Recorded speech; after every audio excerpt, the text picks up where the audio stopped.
Hello, welcome to my YouTube channel. ఇట్లు మీ మానస. ఈరోజు బియ్యం పిండితో తయారు చేసుకుని చెకోడీలు చూసుకుందామండి. స్టవ్ పైన ప్యాన్ పెట్టుకొని మన పిండి ఎంత వేసుకుంటామో వాటర్ కూడా అంతే యాడ్ చేసుకోవాలండి. మన కప్పు పిండి తీసుకుంటే కప్పు వాటర్ వేసుకోవాలి. కారము, తగినంత ఉప్పు.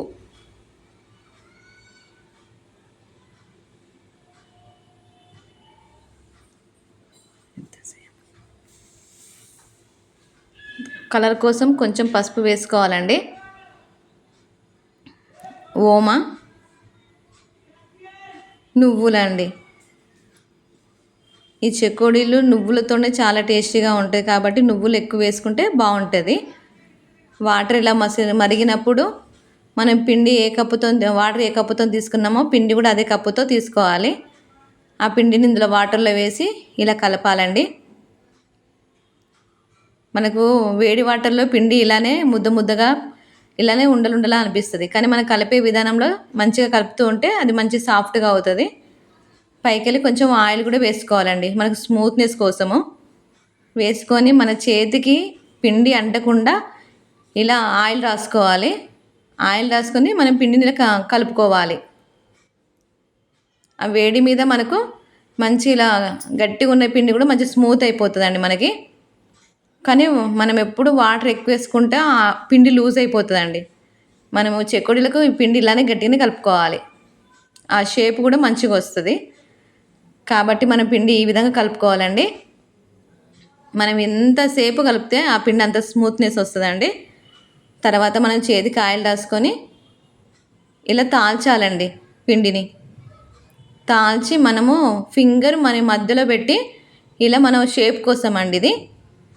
ఇలా ఫింగర్ని మధ్యలో పెట్టి ఇలా కట్ చేసుకోవాలి. రౌండ్ షేప్ వచ్చినాక కట్ చేసుకోవాలి. మనం పిండి మొత్తము ఇలానే ఈ విధంగా రౌండ్ షేప్లో చుట్టుకోవాలి. చూడండి ఎంత చక్కగా వచ్చినాయో.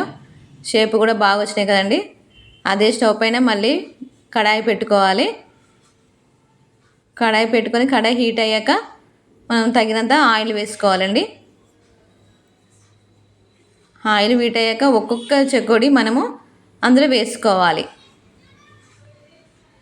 ఆ చెకోడీలు కొంచెం వేగాక మనం తిప్పుకోవాలండి. పచ్చిమిర్చి తిప్పితే మనకి తొందరగా విడిపోతాయి కాబట్టి కొంచెం వేగాకే మనం తిప్పేసుకోవాలి. అలా పిండి మొత్తం అయిపోయే వరకు అలా చేయాలండి. చేశాక ఒక గిన్నెలో మనం సర్వ్ చేసుకోవాలి. సర్వ్ చేసుకొని పైకెళ్ళి కొంచెం కారము, కొంచెం మసాలా అండి.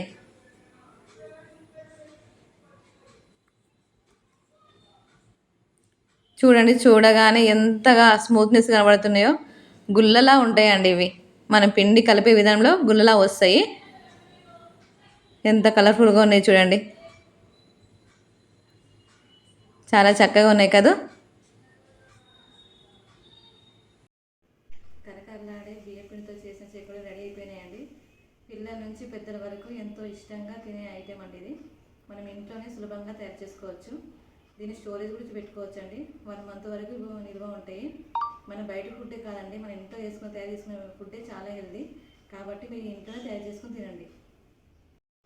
ఈ వీడియో మీకు నచ్చినట్లయితే లైక్ చేయండి, షేర్ చేయండి. ఇట్లు మీ మానస ఛానల్కి సబ్స్క్రైబ్ చేయండి. ఈ రెసిపీ మీకు నచ్చినట్లయితే ఇంట్లో ట్రై చేయండి. కామెంట్ రూపంలో ఎలా వచ్చిందో మాకు తెలియజేయండి.